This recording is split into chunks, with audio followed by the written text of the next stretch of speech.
Now, something a few of you have asked me along the way here is, how can I glaze my beads faster? You know, I used to do with the Pledge Revive It where I'd string these up and put a bead in between and then you could dip it.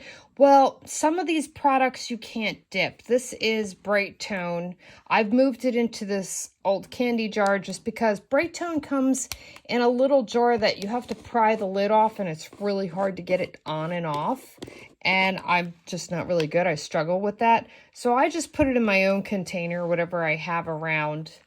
And the way that I find the quickest, easiest way to glaze my beads, because otherwise this can take you hours, I'm using toothpicks now.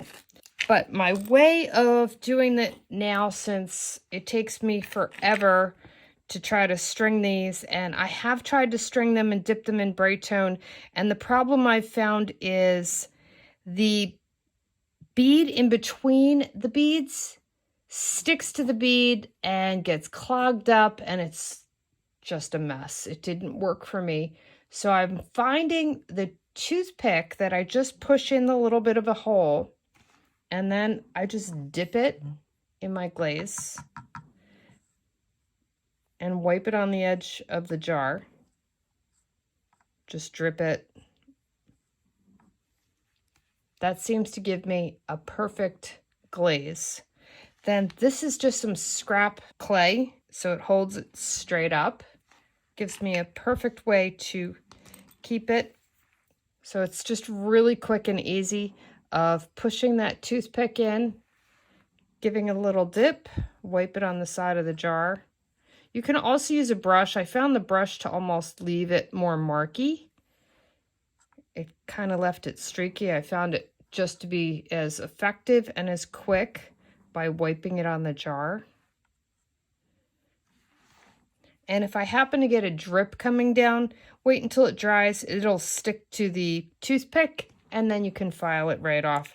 So this seems to work pretty quick for me. And what I'll do is, I usually do this before I'm leaving the studio for the night.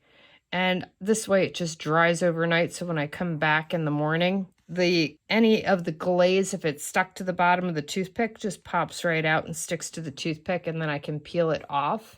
But this way I can just pop these out. And here's a little cup of them I did last night. And they're all dried, and all I have to do now is just drill them. But that's the best way I can find, because a lot of these glazes, they're a little thicker, and what happens is they just clog up any wire or beads that I'm using. That's just the easiest way I can find to not have to spend hours and hours glazing. And it is a tedious process, but this is still a whole lot faster than trying to brush each one by hand. Where this, I've got that little divvy at the top here, just fits right into my bead, because I always skewer them before I bake them. And then this way, when I just dunk them in, and it gives a beautiful shine. I love the Bright Tone. It's a little pricey. I can only seem to find it on Amazon. I have it in my store. This one seems to be my favorite one, but it is super expensive. I think it was like $30 for this little jar. Yes, it'll go a really long way, but I just want to tell you up front, it's not the price I was getting on Revive It. That was one of the better deals. But since that product is discontinued, I'm always looking for alternative products. And I will say that the Bright Tone, this is what people use on tumblers for, you know, when they put designs on those beautiful tumblers with all different things. They like to use Bright Tone on it, and they put glitters and everything else in, and it leaves this beautiful seal. They also like to use this on instruments. I notice that's the other reason it's so expensive, is a lot of people that make guitars and different things use Bright Tone. So it gives this beautiful shiny finish after it's dry, but it is a little bit different than the Pledge Revive It. And let me give you this real quick again. You can see this has a beautiful thick shine on it, almost like a resiny shine. So it is worth it. It's just, this was the easiest way I could think of that you could do a bunch of beads at once and not feel like you're spending your whole afternoon painting them one by one. Well, it's the next morning and my pieces are all dry. And you see where it dripped on the bottom here? I just want to show you. You just get this little drip that sticks to the toothpick. These pop right off. They're beautifully glazed. I don't have to worry about anything happening to this glaze. It's so thick and rich. And it didn't take me very long. So before I leave the studio every night, I glaze a bunch of beads that way. Just a simpler way than trying to do them one at a time with a paintbrush.